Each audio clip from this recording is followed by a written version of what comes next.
Presented by Meena Music Khadagbani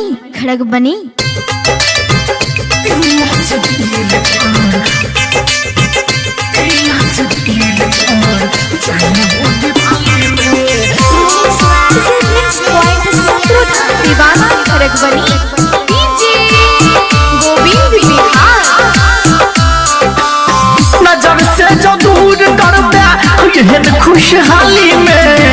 दिया से दिल जान चाहले वो दिवाली में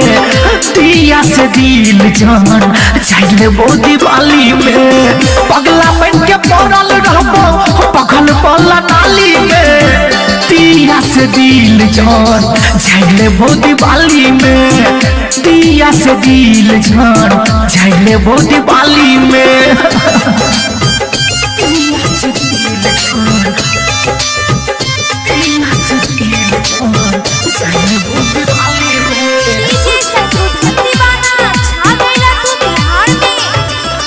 रंग बिरंग राखल रही जेतई जान पटाका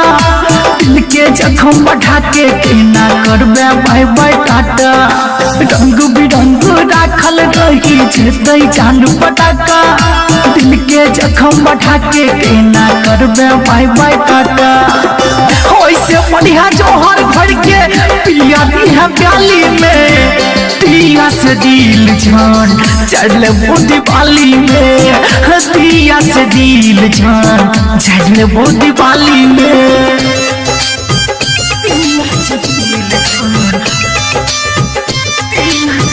अभी आप सुन रहे हैं खड़गबनी से मीना म्यूजिक भोजपुरी की शानदार प्रस्तुति। सोचल सपना में ओढ़िया लगता खींच के उल्टा लकीर तू है जो साथ कभी नहीं हमर की करते तकदीर सोचल सपना में ओढ़िया लगता खींच के उल्टा लकीर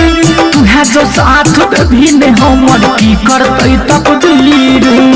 राघव कहो तोरे नाम लिखने छिपाली में दिया से दिल जान चढ़ले वो दिवाली में दिया से दिल जान चढ़ले वो दिवाली में।